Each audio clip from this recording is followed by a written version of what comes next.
Hello, my name is Milata Izata Pitria. Bank Negara Indonesia, or BNI, is one of the largest and oldest financial institution in Indonesia. But the question is, how is it actually performing today? Hello, my name is Made Mercelarsi Putri, and this presentation will provide a brief overview of BNI as a company, including its background, core services, and position within the banking industry. Hello, I'm Nursyati Amalia Abdillah. After that, we will analyze BNI's financial performance using key banking ratios such as net interest margin or NIM, and then operational efficiency ratio or BOPO, and non-performing loan or NPL, along with other indicators that reflect a bank financial health and efficiency. Hello, my name is Katy Chandra. Understanding this financial indicator is important, not just academically, but also for real-world applications, especially for those interested in banking or finance careers. Hello guys, my name is Windy Nuraini Muharam. Let's begin by exploring BNI's company profile to better understand its role and relevance in the Indonesia banking sector. Okay, for first ratio, this is the NIM or net interest margin. Actually, from all ratio, from 1 until 10, from NIM until DAR, BNI was put their actual number for their ratio. Okay, first this is NIM or net interest margin. This is from report. This is for 2020. We got the NIM, it's 4.8%, and then for 2023 we got 4.6%, and 2024 we got 4.2%. And then this is formula for net interest margin. The formula is interest income minus interest expense divided total asset. Next. Okay, this is ratio for our graphic for NIM from the report. We can see the ratio is from upper, and then in 2024 it's lower. Next. This is the NIM from the calculation from the formula.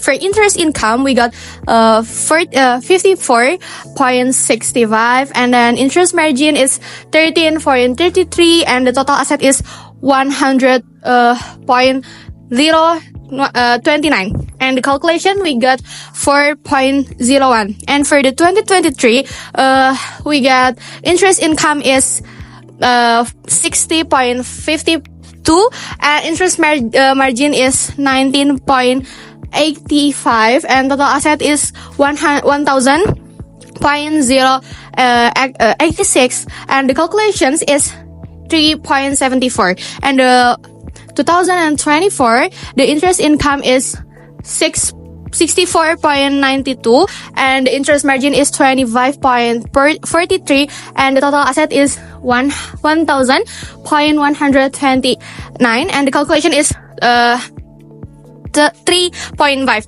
Actually, this interest income, interest margin, and total asset we got also from the annual report. Okay, this is year-on-year or comparison and peer comparisons, and 2024 as a benchmark. And this is we can see the year-on-year change in 2023. It's lower or decrease until 0.20%, and for 2024, decrease also around 0.30%. And this is the peer comparison to others bank. We can see like Bank Mandiri, BCA, BRI, and Simniaga and OCBC. As a result, profit margins narrowed, profitability came under pressures. Going forward, BNI needs to manage its funding costs more efficiently to prevent further margin erosions. The highest or the better year in NIM BNI is in 2022, reflects BNI most efficient and profitable year in terms of interest spread. Okay, next we move to the ROA or return on asset. Like I said before, we got all the number from the annual report BNI, and BNI was put their ROA in their annual report. Okay, this like 2022, the ROA from the report is 2,050%, and 2023 it's 2.60%, and this is increase around 0.1%, and 2024 is 2.5%. This is decrease until 0.1% again. And ROA have the calculation or the formula, it's net income or net profit divided into total asset. Okay, next, this is the graphic from the ROA or return on asset.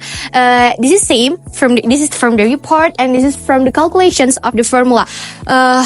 As we can see from the report, this is for upper, and then they increase, and then they decrease again. This is same like calculation for the graphic calculation of the formula. Okay, this is year-on-year comparisons and peer comparisons.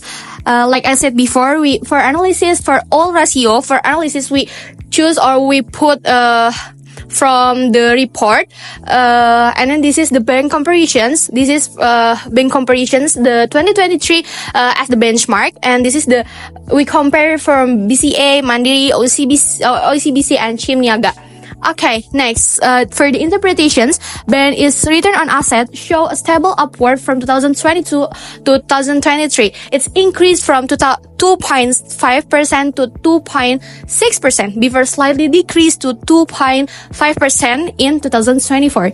Although the calculated ROA is lower than the report figure, both indicate healthy asset, productivity, and a higher ROA is preferable as it reflects more efficient use of asset to generate profit. And for the better ROA, it's from 2023, it's 2.6%.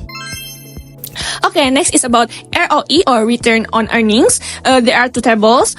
First is from the annual report, and then the second one is from the formulation. From the annual report in 2022, the net income is 18.3, and then the ROE is 14.9%, and then in 2022, the net income is 20.8, and then the ROE is 15.20%, and then in 2024, the net income is 22.09, and then the ROE is 14.20%.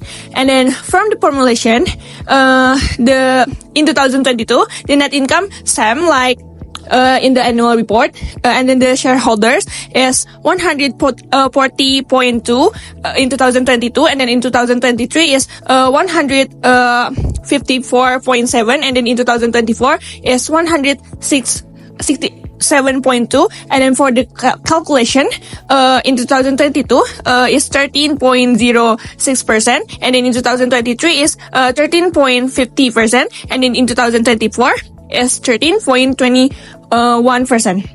And then the trend in 2023 is increase in 3.37%, and then in 2024 is decrease minus 2.15%. Next. Okay, next is about the graphic from the ROE. As you can see, guys, in here in 2022 to 2023, the ROE is increased, but from 2023 to 2024, the ROE is decreased, and that's from the annual report. And then from the calculation of the formula, actually it's similar. Okay, next is year-on-year comparison and peer comparison. In 2022, the ROE, this is the ROE from the report, and then in the trend, in 2023, the ROE is increased in 0.3%, and then in 2024, the ROE is decreased minus 1%, and then this is the peer comparison from other bank. As you can see, guys, here, BCA have a ROE 22.9, and then Mandiri 21.3, OCBC 13, and then CMB Niaga is 14.5%. This is from annual report in 2023. And then the interpretation is BNE's ROE increased slightly from 14.9% in 2022 to 15.2% in 2023 before declining to 14.2% in 2024. This dip indicates a reduced ability to generate profit from shareholders and equity. A higher ROE is preferable as it reflects stronger returns for investor. Okay guys, next I want to explain about BOPO efficiency ratio. This is the formula is BOPO efficiency ratio, operational efficiency, net interest expense, divided revenue. This is data from annual report. In years 2022, 68.6%, 2023, 68.4%, and last 2024, 70%. For analysis, we choose from the annual report and the interpretation BNE's BOPO ratio.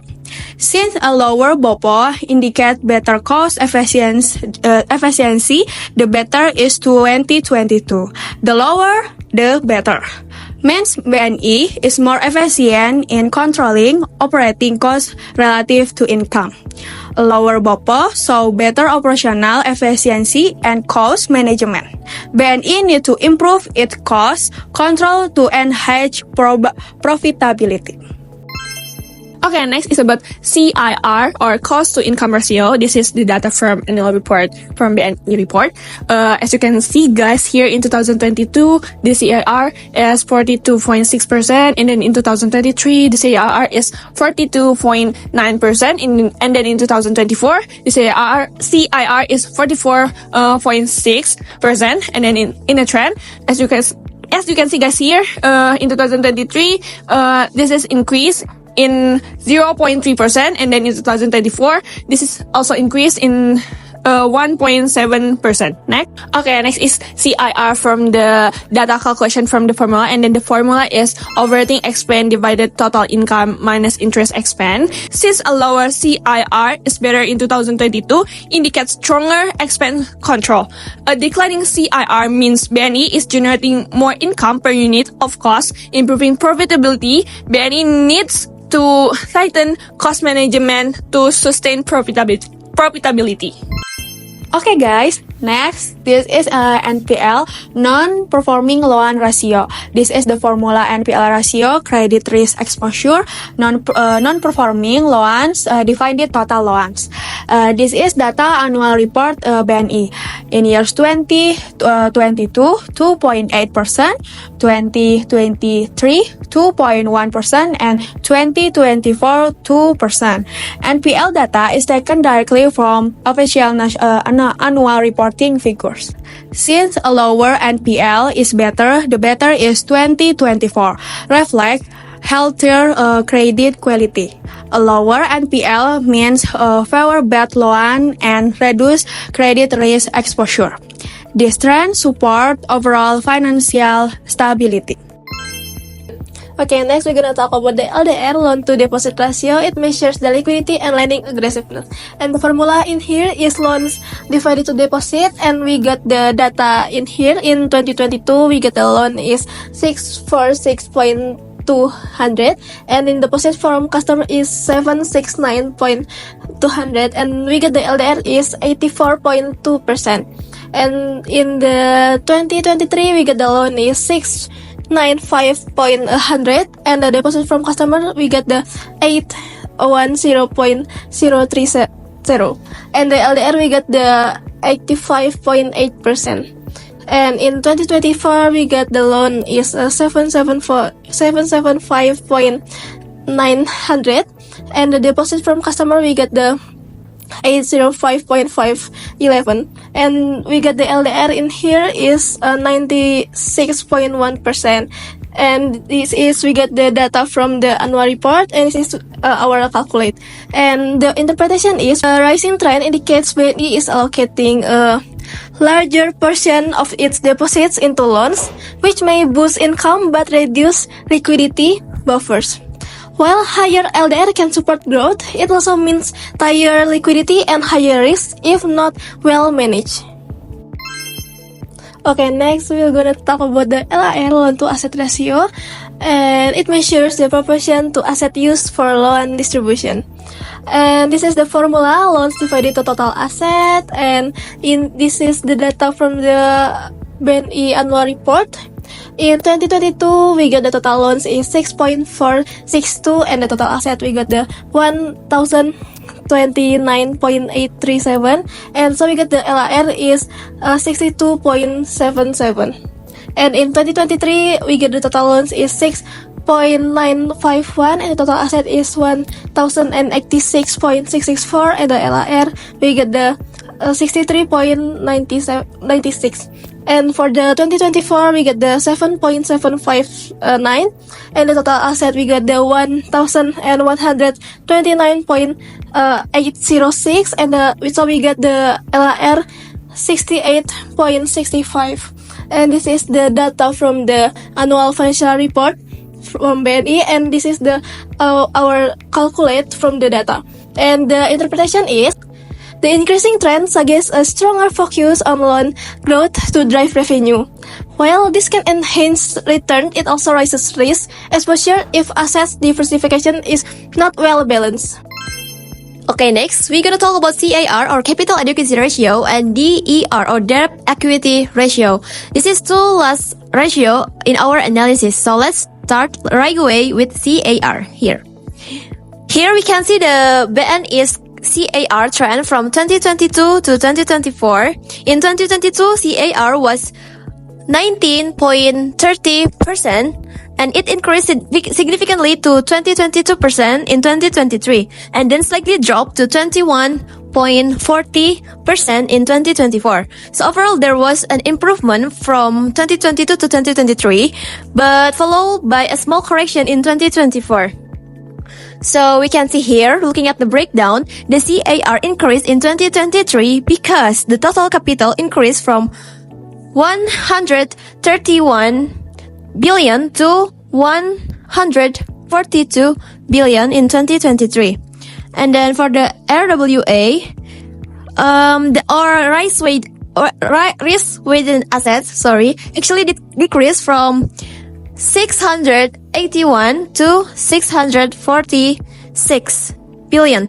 This shows stronger capital and better risk management, but in 2024, even though capital increased again to here, and the RWA also increased significantly, which caused the slight drop in CAR.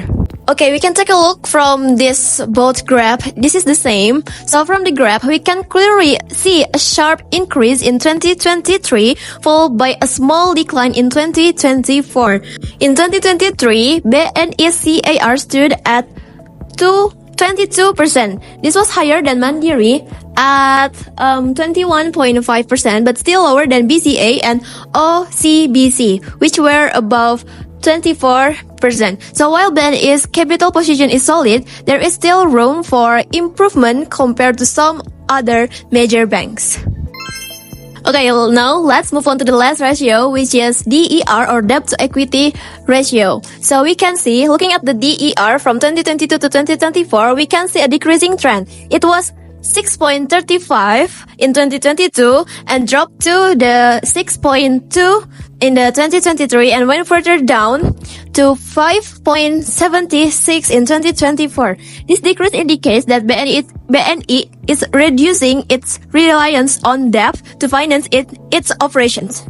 And we can see here, the second table, even though the total debt keep increasing year by year, the total equity grew faster from 140,000 in 2022, and then in the 2023 is 154,000, and then for the last 2024 is 167,000. Because equity increased at a faster pace than the debt, the DER ratio went down. Okay, we can also see from the graph here, the downward this is the same graph. This shows BNI still has the same or some room to improve its equity position and reduce leverage compared to its peers. And to conclude, both financial ratio, CAR and DER, shows that BNI's capital and financial structure have generally improved. However, to compare the other major banks, BNI still has potential to strengthen its position further, especially in capital efficiency and reducing debt reliance.